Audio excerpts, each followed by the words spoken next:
আমি প্রথমেই 500 করে 1 কেজি দুধ নিয়ে নিয়েছি। ওটা হলো আমুল গোল্ড দুধ। এবার আমি একটা ডেকচি বসিয়ে নিয়েছি। ডেকচি বসিয়ে আমি দুধটা কেটে আমি ডেকচিতে, একটা স্টিলের ডেকচিতে দুধটা আমি ঢেলে নিচ্ছি। এটা হবে আজকের গোবিন্দভোগ চালের পায়েস। 1 কেজি দুধে আমি 100 গ্রাম চাল দিয়ে পায়েস বানাবো আজ, গোবিন্দভোগ চাল। গ্যাসটা আমি জেলে নিলাম। জেলে নিয়ে আমি ডেকচিটা বসিয়ে দিয়েছি। এটা আমি 100 গ্রাম গোবিন্দভোগ চাল নিয়ে নিয়েছি। আমি এটা ধুয়ে নেবো একটু জল দিয়ে নিচ্ছি। দিয়ে একটু ধুয়ে রাখতে হবে। এটা এইভাবে ধুয়ে নিচ্ছি। দুধটা ফুটে গেছে। আমি এইভাবে একটা চামচ দিয়ে নাড়িয়ে নিচ্ছি।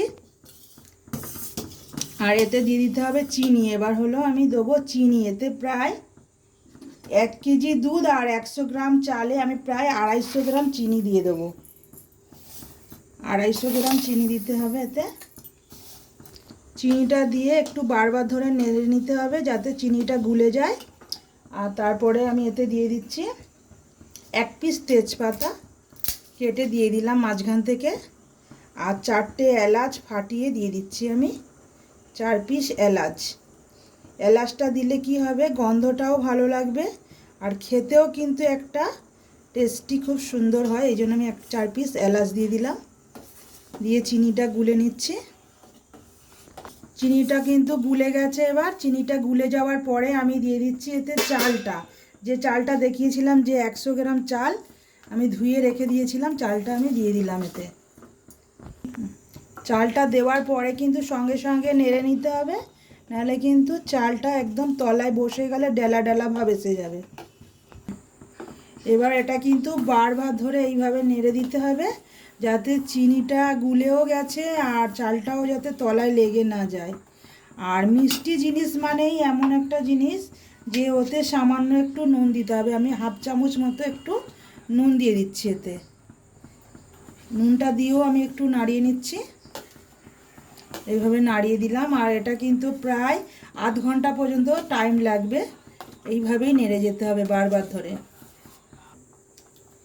এবার কিন্তু একটা আঠালো ভাব এসে গেছে। দেখো পুরো একদম একটা আঠা ভাব এসে গেছে। আর চালটাও কিন্তু সেদ্ধ হয়ে গেছে। চালটা কিন্তু একদম গলা গলা ভাব এসে গেছে।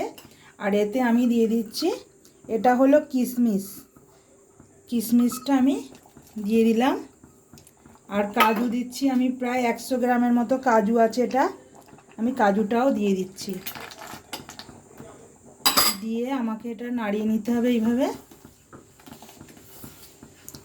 আগেই বলেছি কিন্তু আমি যে পায়েস কিন্তু বারবার ধরে নাড়তে হয় যাতে তলায় পুড়ে না যায় বা লেগে না যায়। এটা কিন্তু বারবার বলছি আমি, সেটা বলিনি। আর এটা কিন্তু গ্যাসটা কিন্তু একদম লোতে রাখতে হবে। আমার পায়েসটা কিন্তু প্রায় একদম ঘন ঘন হয়ে গেছে, একদম কিন্তু হয়েও গেছে। আর কাজুটা দিয়েছি বলে কত সুন্দর লাগছে। কাজুটার পরিমাণ একটু বেশি দিলে কিন্তু পায়েসটা কিন্তু খুব ভালো লাগে। দেখো বন্ধুরা, কেমন লাগছে আমাকে কমেন্টে জানাবে যে আমার পায়েসটা কেমন হয়েছে।